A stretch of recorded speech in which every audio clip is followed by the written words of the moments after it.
হাতে ফুল নিয়ে সিলেটের ওসমানী আন্তর্জাতিক বিমানবন্দরে ভিআইপি গেট দিয়ে টিম বাসে প্রবেশ করছে জিম্বাবুয়ে ক্রিকেট দল।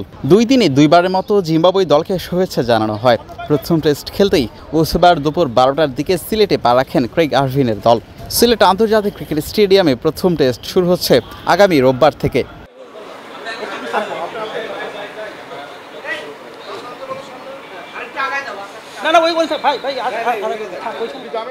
মঙ্গলবার বিকেলে 5 বছর পর ঢাকায় পা রেখেছিল জিম্বাবুয়ে ক্রিকেট দল, আর সিলেটে পা রেখেছে 6 বছরের বেশি সময় পর। 2018 সালে ক্রেগ আরভিনের নেতৃত্বেই এই জিম্বাবুয়ে দল এসেছিল লাল সবুজ ডেরায় টেস্ট সিরিজ খেলতে। আবারও জানিয়ে দেয়া, সিলেট আন্তর্জাতিক ক্রিকেট স্টেডিয়ামে টাইগারদের বিপক্ষে মাত্র একটি টেস্ট মোকাবেলা করেছিল শন উইলিয়ামসরা।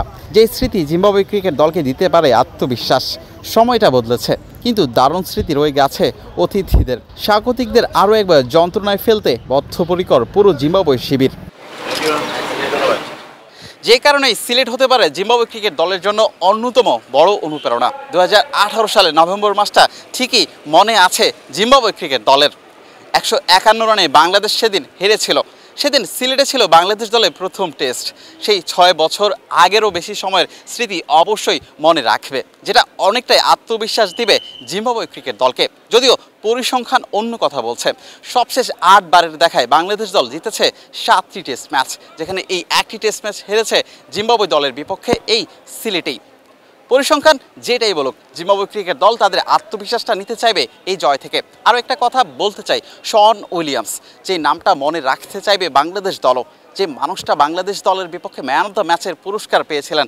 ব্যাট হাতে প্রথম ইনিংসে 88 রান করেছেন, তারপরে ইনিংসে একটা উইকেট এবং সঙ্গে 108 রান সঙ্গে 1 উইকেট পেয়েছিলেন সেই সিলেট আন্তর্জাতিক ক্রিকেট স্টেডিয়ামে।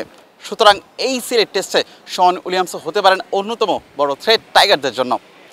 সিলেটের ওসমানী আন্তর্জাতিক বিমানবন্দর থেকে বিলাল হোসেন শিমুল, ক্রিকেট 97। দেশ জুড়ে তোলপাড় ওয়ালটন ফ্রিজ কিনে আপনিও হয়ে যেতে পারেন মিলেনিয়ার।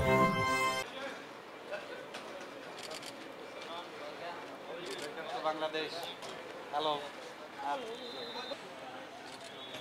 এই সামনে ভাই সামনে ভাই। এখন সিলেট আন্তর্জাতিক স্টেডিয়ামে 20 এপ্রিল শুরু হবে।